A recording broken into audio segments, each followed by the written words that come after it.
কোরবান এক্সপ্রেসের নতুন ভিডিওতে আপনাদের সবাইকে স্বাগতম। এখন বাজে ভোর ঠিক 6টা। আমরা এখন আছি খুলনা রেল স্টেশনে। 6:15 আমাদের ট্রেনটা ছেড়ে যাবে। সেই ট্রেনটার গন্তব্যস্থল বা আমাদের গন্তব্যস্থল এবার বাংলাদেশের ফুলের রাজধানী গদখালি। আসলে এই শীতের সময় একদমই অন্ধকারাচ্ছন্ন। মংলা যে ট্রেন বা এর আগে যে ট্রেনটা ছিল বেতনা এক্সপ্রেস বলেন, বাংলাদেশের ফুলের রাজধানী যশোরের গদখালি। এই রেল স্টেশনে এত পরিমাণে ভিড়, আসলে আমি নিজেও চিন্তা করিনি যে এত অন্ধকারে মানুষজন এত ভিড়। যদিও আমরা ছুটির দিনে গিয়েছিলাম, ছুটির দিনে ট্রেনে অনেক আগে আসতে হবে। আমরা 6টার সময় যেও আসলে সিট পাওয়া খুব কষ্টকর। যাই হোক, তারপরে আমরা মোটামুটি সিট পেলাম। ট্রেনে উঠে এখন আমাদের যাত্রা শুরু হলো।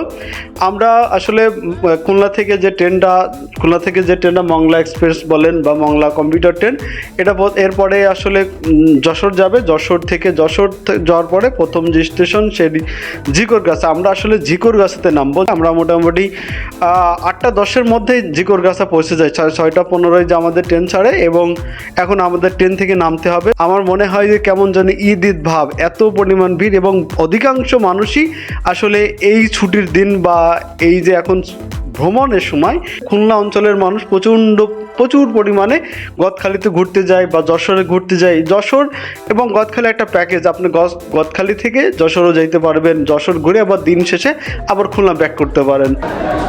দেখি নামান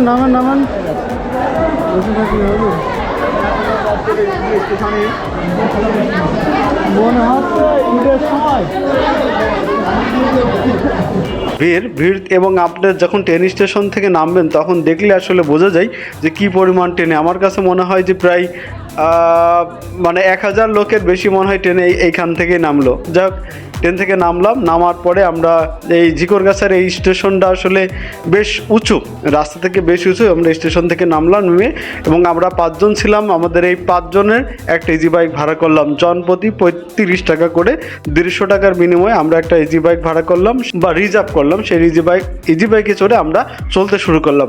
এবং আপনারা যারা খুলনা থেকে আসবেন তাদের জ্ঞাতার্থে বলি, সেটা হচ্ছে যে খুলনা থেকে এই কম্পিউটার ট্রেনের জনপ্রতি ভাড়া মাত্র 35 টাকা। 35 টাকা দিয়ে আপনারা ঝিকরগাছা আসবেন। এই 35 টাকা দিয়ে আপনারা ঝিকরগাছা রেল স্টেশন আসবেন। ওখান থেকে একটা ইজি বাইক নিতে পারেন, ভ্যানও নিতে পারেন। আমার মনে হয়েছে শীতের সময় আপনার ইজি বাইকটা নেওয়া উচিত, কারণ প্রচণ্ড শীত বা গাড়িতে চললে বাতাসও লাগে।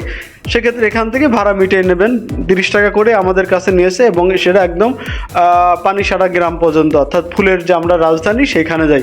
এবং আপনি যদি গদখালি বাজারে যেতে চান, গদখালি বাজারে যেতে হলে জনপ্রতি 20 টাকা নেবে।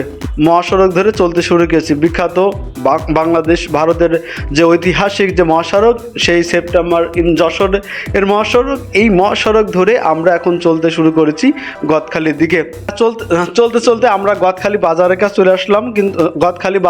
চলে আসলাম। আমরা আসলে গদখালি বাজারে থামেনি, কারণ গদখালি বাজারের আসলে ফুল দেখতে হলে বা ফুলের মার্কেট দেখতে হলে আরও সকালে আসতে হবে। তারপরেও আমরা ইজি বাইক থেকে যতটুকু পারলাম ফুলের মার্কেট দেখলাম। বামের দিকে, অর্থাৎ বামের দিকে একটা রাস্তা আছে, সেই রাস্তা ধরে চলে যাবে। আমার কাছে মনে হয় যে আপনারা যারা যাবেন তারা ইজি বাইক রিজার্ভ করে নেওয়াটাই ভালো, তাহলে বিড়ম্বনায় কম পড়বেন।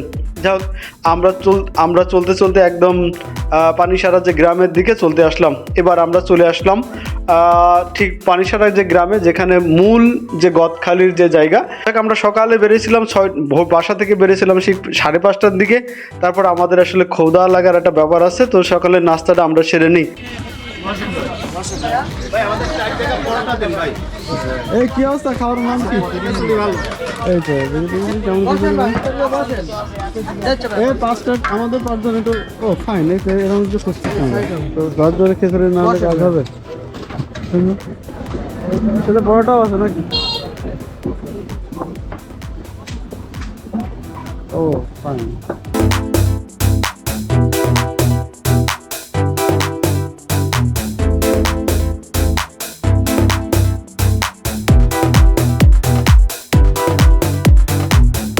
যাক খাওয়া দাওয়া শেষ। মানে এই যে একটা জিনিস কি, খুলনা থেকে আপনারা যারাই যাবেন তাদের একটা বিষয় হলো যে খুব সকালে আপনি কিন্তু চলে যেতে পারেন। আমরা ঠিক মোটামুটি 9টার মধ্যে আমরা গদখালি পৌঁছে গেছি। সকালের একটা আলাদা আবহাওয়াই থাকে এবং লোকজন কম থাকে, আপনি চাইলে ঘুরে দেখার জন্য আপনার জন্য সুবিধা হবে। এই পার্ক অর্থাৎ এই গদখালি সবচেয়ে অনেকগুলো এখন পার্ক হয়েছে। আগে ছিল বিস্তীর্ণ মাঠ, এই মাঠের বাইরে এখন যে জিনিসটা আছে সবচেয়ে বড় সেটা হচ্ছে যে কয়েকটা পার্ক হয়েছে। সে পার্কের আমরা যে মেন পার্ক যেটা বলা হয়েছিল, আমার কাছে মনে হয় যে একদম কাছেই, সে যে 3 রাস্তার মোড়ের একদম কাছেই, সেটা হচ্ছে যে মনোয়ারা ফ্লাওয়ার পার্ক। আমরা ঢুকি, এখানে জনপ্রতি 30 টাকার বিনিময়ে আমরা টিকিট কাটলাম। জনপ্রতি 30 টাকার টিকিট কাটে আমরা এবার ভিতরে ঢোকা শুরু করলাম। ঢোকার পরে আসলে ঢোকার পরে বললাম যে আমরা যেহেতু খুব সকালে গেছি, আমাদের জন্য একটা বড় পজিটিভ যে লোকজন খুব কম ছিল।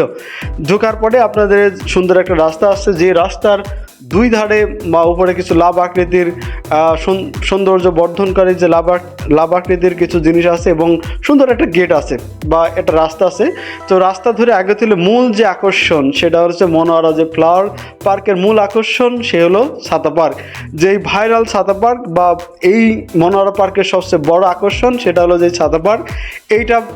এই জিনিসটা আসলে ইউটিউব, ফেসবুক বা টিকটকের যত প্ল্যাটফর্ম আছে সব প্ল্যাটফর্মে আসলে এই জিনিসটা সবচেয়ে বেশি ভাইরাল হয়। আমরা আসলে ফুল দেখতে গদখালি যাই। তা যাক, এই পার্কে যেহেতু আমরা 30 টাকার বিনিময়ে ঢুকলাম এবং পার্কটি ঘুরে ভালো করে ঘোরার চেষ্টা করলাম। আশপাশ অনেকগুলো এই পার্কের ভিতরে প্রাকৃতিকভাবে ফুল যেমন আছে তেমনই আর্টিফিশিয়াল ভাবেও কিছু বানানো হয়েছে, সেগুলো দেখতে পারে। এখানে একটা জলপরি আছে বা এখানে একটা জলপরি আছে এবং অনেকগুলো বসার সুন্দর জায়গা আছে। এবং এই শীতের ভিতরে আমার কাছে যে জিনিসটা মনে হলো যে এই সুন্দর বসার জায়গাতে মানে একদম সকালের মিষ্টি রোদে আপনার সময়টা অবশ্যই ভালো কাটবে, আপনি বা প্রিয়জনকে যার সাথে যান না কেন।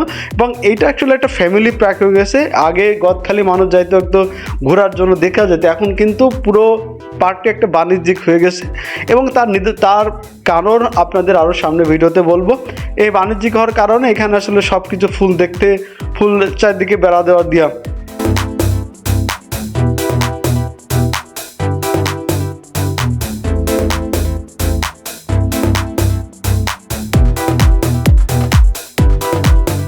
যাক, এই পার্কের অনেকগুলো এবার আসলে প্রাকৃতিক, এখানে সূর্যমুখী কিছু ফুল আছে, সেটা দেখতে সামনের দিকে এগোতে থাকলাম।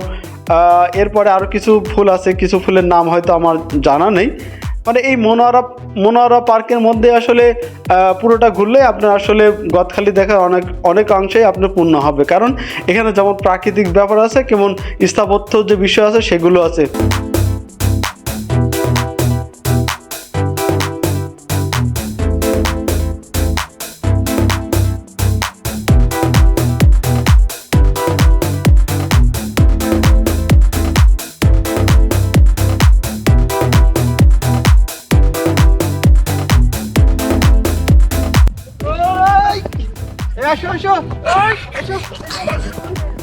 আমি তার আগে উঠে যাব না। আসো সবাই, এই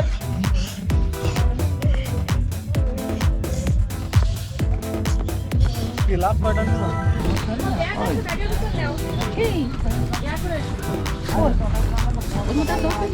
না ওই ব্যাগের মধ্যে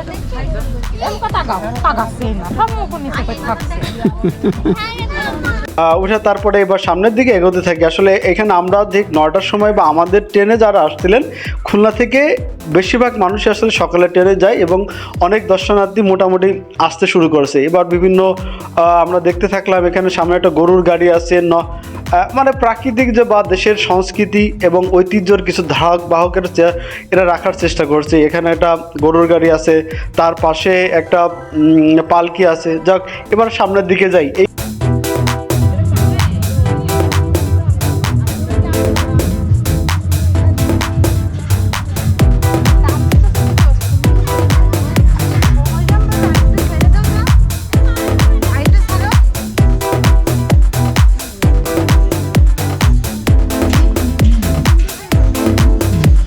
এবার দেখতে সামনের দিকে আসলাম। এবার সামনের দিকে যখন আসবেন, এখানে একটা রেস্টুরেন্ট আছে বা খাওয়ার একটা জায়গা আছে, নাস্তা চা কফি খাইতে পারেন। যদিও আমরা সকালের দিকে গেছি, যার ফলে এখনও চা নাস্তার যে আয়োজনটা খুব বেশি চালু হয়নি। যে আপনারা যখন যাবেন এখানে বসে এসে প্রাকৃতিক বা ফুলের মাঝখানে বসে এসে চা নাস্তা বা একটা সকালে নাস্তা এসে নিতে পারেন। এদিকে সামনের দিকে আসলাম, এখানে একটা দোলা আছে বাচ্চাদের মতো, আমিও একটু দোলনায় দোল খেলাম। দোল খেতে খেতে এবার সামনের দিকে এগোতে থাকি। আসলে মনোয়ারা পার্ককে আমার কাছে বেশ বড়ই মনে হয়েছে, যে খুব ছোট তাও না আবার খুব বড় তাও না, তবে ভালো মনে হয়েছে। এবং এখানে গেলে আপনার মনটা অবশ্যই ভালো লাগবে, কারণ হচ্ছে প্রাকৃতিক এবং মানে আর্টিফিশিয়াল যে দুটো বিষয়ের সংমিশ্রণ এক সুন্দর একটা পার্ক, সুন্দর গোছালো সিমসাম।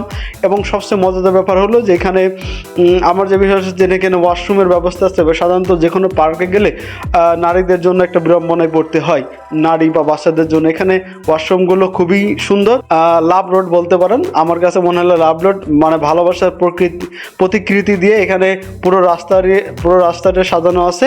এবং ঠিক সামনে একটা বসার জায়গা আছে, এখান থেকে রাজা বাদশাদের মতো একটু বসার জায়গা বলতে পারেন। এখানে অনেকে এসে ছবি তুলতেছে, এবং এখানে এসে আপনি প্রফেশনাল ফটোগ্রাফার দিয়েও ছবি তুলতে পারেন। বাংলাদেশের ঐতিহ্য এবং সংস্কৃতিটা ধরে রাখার কিছু প্রয়াস এই পার্কে আছে। তো এখানে এবার পার্কের মধ্যে একটু চলাম চুরি, এবার সামনের দিকে বা গেটের দিকে এগোতে থাকলাম।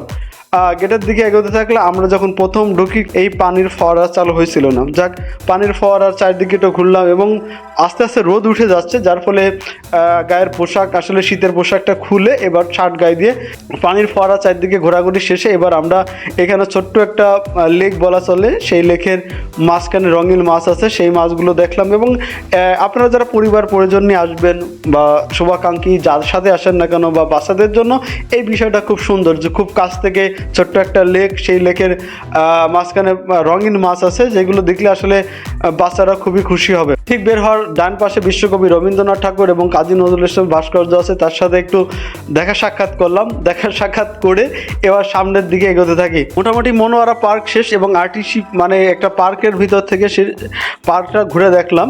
পার্কটি ঘুরে দেখে এবার আমরা একটু রাস্তাটা বের হয়ে এসে এবার সামনের দিকে এগোতে থাকি। সামনের দিকে এগোতে থাকলে এবার আমরা প্রাকৃতিকভাবে আসলে ফুল দেখার যে গদখালি যেহেতু গেছি, প্রাকৃতিকভাবে ফুল দেখব বা ফুল চাষ করা দেখব, সেটা দেখার লক্ষ্যে এবার আমরা রাস্তা পার হয়ে সামনের দিকে এগোতে থাকি।